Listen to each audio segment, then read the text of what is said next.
নম্বরে কুরআন, দ্বিতীয় নম্বরে হলো সুন্নাত। এই দুইটা জিনিস ধরে রাখবা সবসময়, সাবধান। যত কিছুই হোক না কেন তোমরা এই দুইটা জিনিস ছেড়ে দিও না। যদি ছেড়ে দাও তাহলে গুমরা হয়ে যাইবা, পথভ্রষ্ট হয়ে যাইবা। আজকে দেখা যায় যারা ঈদে মিলাদুন্নবী পালন করে, এই যে ঈদে মিলাদুন্নবী তারা পালন করতেছে, কিন্তু এটা কোরআনেও নাই, হাদিসেও নাই, তারা মন গড়া ভাবে করতেছে। আর এই বিষয়ে আল্লাহ রাসূল সাল্লাল্লাহু আলাইহি ওয়াসাল্লাম বলেন, আবাল্লাহু আইয়ুকবালা আমালা সাহিবি বিদআতিন হাত্তা ইয়াদাহা। ততক্ষণ পর্যন্ত তাদের আমল নামায় কবুল হবে না যতক্ষণ না পর্যন্ত তাদের বেদাত, এই বেদাতি কাজগুলা ছেড়ে না দিবে। যতক্ষণ পর্যন্ত তারা ছাড়বে না ততক্ষণ পর্যন্ত আমল নামা আল্লাহর দরবারে যাবে না, কবুল হবে না। আবার আল্লাহ রাসূল সাল্লাল্লাহু আলাইহি ওয়াসাল্লাম বলেন, কুল্লু বিদআতিন দালালাহ ওয়া কুল্লু দালালাতিন ফিন্নার। যারা বেদাতি করবে, এই বেদাতি যারা করবে এরা হলো গুমরাহ, আর যারা গুমরাহ এরা হলো জাহান্নামী। নাউজুবিল্লাহ। যারা গুমরা নাকি জাহান্নামী। আবার আল্লাহ রাব্বুল আলামিন বলতেছেন, মা আতাকুমুর রাসূলু ফাখুযুহু ওয়া মা নাহাকুম আনহু ফান্তাহু। দুনিয়ার মানুষেরা শুনো, আল্লাহ রাব্বুল আলামিন বলেন রাসূল যা নিয়ে আসছেন তা তোমরা ধরো, আর যা ছেড়ে দিতে বলছেন তা তোমরা ছেড়ে দাও। কার কথা? আল্লাহ রাব্বুল আলামিনের কথা। আল্লাহ রাব্বুল আলামিন বলতেছেন, রাসূলের যে জীবনীটা, ওই জীবনীর ভিতরে অনেকে আবার মিলাদুন নবী পালন করে, আবার অনেকেই দেখা যায় ওয়াফাতুন নবী পালন করে। কিন্তু সিরাতুন নবী যদি কেউ পালন করে তাহলে সে নিশ্চিত জান্নাতি, সে নিশ্চিত জান্নাতি। কারণ মিলাদুন নবীর ভিতরে আমল করার মতো কোনো কিছু নাই, এটা শুধু আলোচনা। এটা কি? শুধু আলোচনা। মিলাদুন নবী এটা শুধু আপনারা আলোচনা করতে পারবেন, শুনতে পারবেন। হ্যাঁ, কেউ যদি রাসূলের জীবনী নিয়ে আলোচনা করে, শুনে, এটার ভিতরে নফল ইবাদতের সওয়াব আছে, অতটুক। কিন্তু ওয়াফাতুন নবী, রাসূলের মৃত্যু, এটা নিয়েও যদি আলোচনা করে, এটা শুনতে পারবে, এটা আমলের মতো কোনো কিছু নাই। আমল যদি কেউ করতে চায় তাহলে তার রাসূলের সিরাতুন নবীর ভিতরে ঢুকতে হবে। আল্লাহ রাসূল বলেন, আমি যেভাবে নামাজ পড়েছি তোমরা ওইভাবে নামাজ পড়ো। সল্লু কামা রাআইতুমুনি উসাল্লি। সাহাবায়ে কেরাম, আমাকে যেভাবে নামাজ পড়তে দেখেছো ওইভাবে নামাজ পড়ো। এটা কি মিলাদুন নবীর ভিতরে? না না, এটা মিলাদুন নবীর ভিতরে না, এটা সিরাতুন নবীর ভিতরে। সাহাবায়ে কেরামরাও কিন্তু তাদের আমলটা ওইভাবে সুন্দর কইরা এরপরে সাজাইতেন। রাসূলকে যেভাবে আমল করতে দেখেছেন তারাও কিন্তু ওইভাবে আমল করতেন। রাসূলকে দেখেছেন যেভাবে নামাজ পড়তে, তারা ওইভাবেই নামাজ পড়েন। রাসূলকে যেভাবে দেখেছেন কুরবানি করতে, তারাও কিন্তু ওইভাবেই কুরবানি করেছেন। রাসূলকে যে আমলটা যেভাবে করতে দেখেছেন সাহাবায়ে কেরাম কিন্তু ওইভাবেই করছে। রাসূলকে দেখছেন, এক সাহাবীর ঘটনার ভিতরে আছে, রাসূল এক খেজুর গাছের তলে সব সময় ঘুমাইতেন, বিশ্রাম নিতেন। হাজার হাজার মাইল ওই জায়গা থেকে ওই সাহাবী ওই রাসূলের সুন্নতটা পালন করার জন্য ওই জায়গায় আসতেন। এত গুরুত্ব ছিল, এত গুরুত্ব।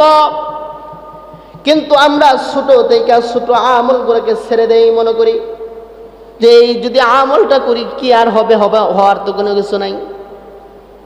কিন্তু কেউ তো জানে না, হাদিসের ভিতরে আল্লাহ সাল্লাল্লাহু আলাইহি ওয়াসাল্লাম বলেন, তোমরা কোনো সময় ছোট থেকে ছোট আমলকে ছোট মনে করে ছেড়ে দিবা না, আর ছোট থেকে ছোট কোনো গুনাহকে ছোট মনে করে করবা না।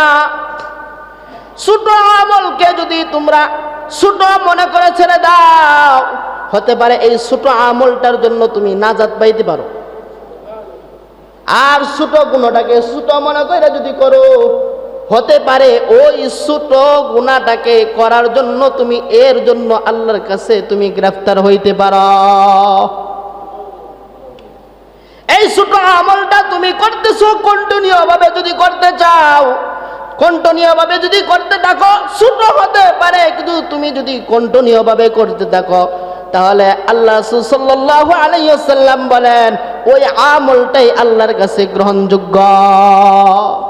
হামসুরাতো হামসিরাতে মুসতুফা দরতামামি হাল উকুর ইত্তেবাই সুন্নতে আহমদ গুজাবা মুহাম্মদ খাইবুয়াদ নসবতুরা কার শৈতা মেকুনি নামত ওলি ঘরওয়ালি লানতাস্তে বরওয়ালি।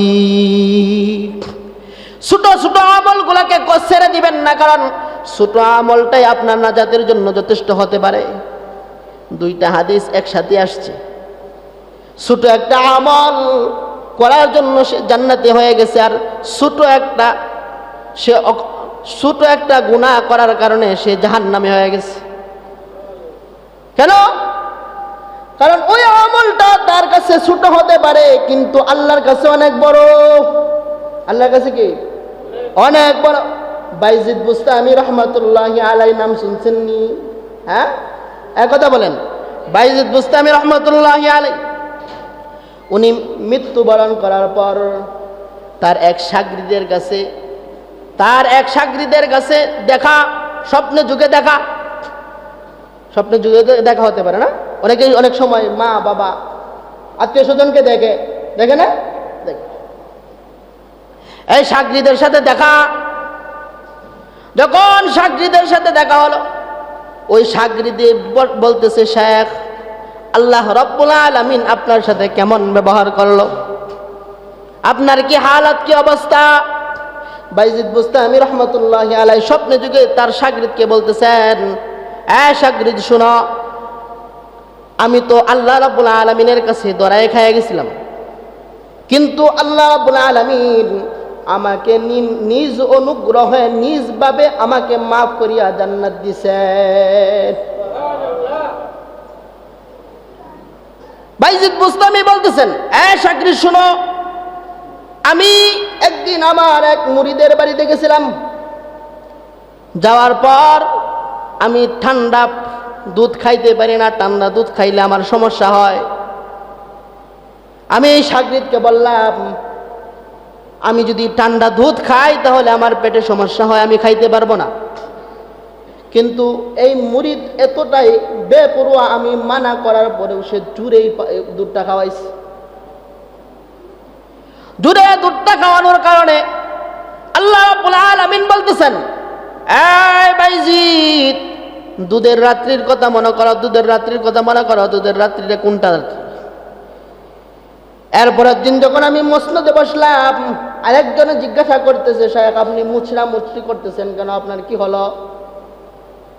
বাইজিদ বুস্তামি রহমাতুল্লাহি আলাইহি বলতেছেন, আমি অমুকের বাড়িতে গেছিলাম, ঠান্ডা দুধ আমি খাইতে পারি না, কিন্তু ঠান্ডা দুধ খাওয়াইছে, এই ঠান্ডা দুধের কারণে আমার পেটের ভিতরে সমস্যা হয়েছে। আল্লাহ রাব্বুল আলামিন বলেন, বাইজিদ, ঠান্ডা দুধের কারণে যদি তোমার পেটের ভিতরে সমস্যা হয়, তাহলে ওই সময় আমার রহমত কোথায় ছিল? যা কিছু হয় কোন জিনিসের কারণে হয় না, আল্লাহ দেয় সবকিছু। কুদরত কার কাছে? আল্লাহর কাছে। আল্লাহ রাব্বুল আলামিন দেন, কিন্তু আল্লাহ রাব্বুল আলামিন বলেন, বাইজিদ, এই যে কাজটা করছো এটা আমার কাছে পছন্দ হয় নাই। বাইজিদ, নিরাশ হওয়ার কোনো কিছু নাই, কিন্তু তুমি মনে করতেছো এত বড় বড় আমল করছো, আর এত বড় বড় আমলের কারণে তুমি জান্নাতে যাইবা না। না, আমি তোমার একটা আমল, ওই আমলটা আমি জমা করে রাখছি, কি জানো? তুমি যখন রাত্রি বেলায় একটা ছোট একটা বিড়ালের বাচ্চাকে তুমি সুন্দর করিয়া, ওই বিড়ালের বাচ্চাকে সুন্দর করিয়া তার জন্য সে শীতের বেলায় কাঁপতেছিল, আর তুমি তাকে গরমের ব্যবস্থা করে দিছিলা। তুমি তাকে এমন ভাবে সুন্দর করে যত্ন করিয়া তোমার কাছে নিয়ে রাখছিলা। আর ওই সময় ওই বিড়ালের বাচ্চাটা দোয়া করছিল, আল্লাহ, যে আমার বিপদের সময়, আমার বিপদের দিনে আল্লাহ রাব্বুল আলামিনের কাছে দোয়া করে কয়, ও আল্লাহ, যে আমার বিপদের দিনে আমার সাহায্য করেছে, কাল কিয়ামতের দিন তুমি ওই বান্দাটাকে জাহান্নামী বানায় না।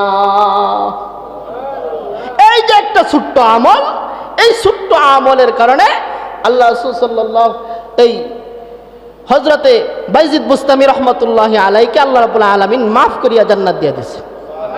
বক্তব্যটা কার? তার শাগরিদের। উনি বলতেছেন, আমি তার সাথে যখন মুলাকাত করলাম, মুলাকাতের পরে আমার পীর সাহেব এই ঘটনাটা আমাকে বর্ণনা করে শোনাইছেন। তার জন্যই ছোট কোনো আমলকে ছোট মনে করে ছেড়ে দিবেন না, আর বড় কোনো ছোট কোনো গুনাহকে ছোট মনে করে করবেন না। আল্লাহ রাব্বুল আলামিন আমাদেরকে আমাদের আমলগুলোকে সুন্দর করার তৌফিক দান করুন। ওয়া আখিরু দাওয়ানা আলহামদুলিল্লাহি রাব্বিল আলামিন।